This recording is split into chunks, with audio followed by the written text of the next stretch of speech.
देख रहे हैं अभी न्यूज। मैं हूं आपके साथ प्रियंका मिश्रा। इस वक्त हम बात कर रहे हैं इस वक्त की सबसे बड़ी खबर के साथ जो जेपीएससी से जुड़ी हुई है। जी हां, जिस तरह से जेपीएससी मुद्दा राज्य में हावी था, इसको लेकर लगातार आवाजें उठाई जा रही थी।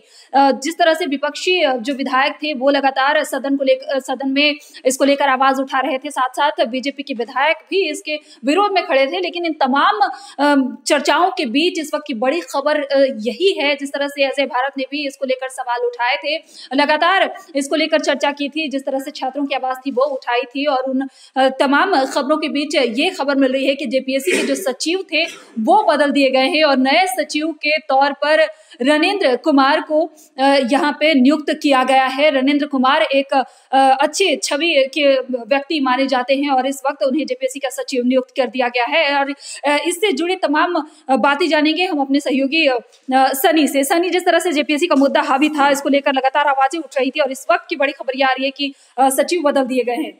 बिल्कुल, देखिए, कार्मिक विभाग की ओर से अधिसूचना जारी कर दी गई है। जेपीएससी के सचिव जगजीत सिंह को हटा दिया गया है और उनके जगह पे रणेंद्र को लाया गया है, जो जनजातीय शोध संस्थान में डायरेक्टर थे।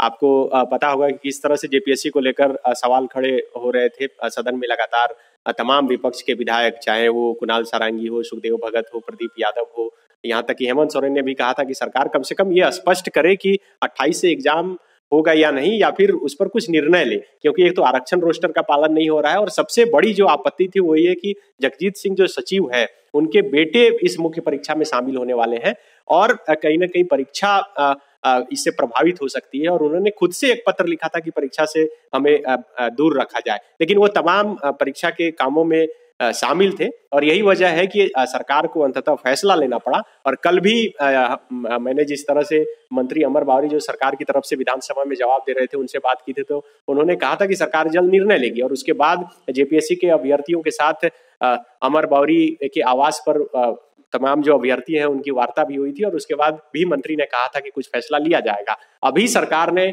बजट पेश किया विधानसभा में और उसके बाद कुछ देर पहले ही ये नोटिफिकेशन जारी की गई है कार्मिक विभाग से। तो कहा जा सकता है कि ये तो साफ हो गया कि जो सवाल खड़ा हो रहा था खास करके जेपीएससी के सचिव को लेकर, उन्हें वहां से हटा दिया गया है। लेकिन अब भी इस बात पर संशय बना हुआ है कि 28 से परीक्षा होगा या नहीं, क्योंकि दूसरी तरफ आज भी हाईकोर्ट में सुनवाई थी उस परीक्षा को लेकर और आज सुनवाई पूरी नहीं हो सकी और कल भी अब सुनवाई होगी, तो देखना होगा कि फिर क्या होता है।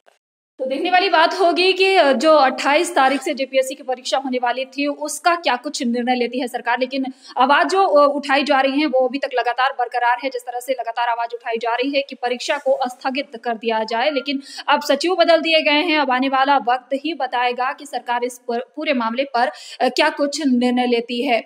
यूट्यूब चैनल की दुनिया में सबसे तेजी से उभरता नाम अजय भारत। देश दुनिया की हर खबर से अपडेट रहने के लिए आप हमारे चैनल को सब्सक्राइब करें और बेल आइकन को भी प्रेस करें।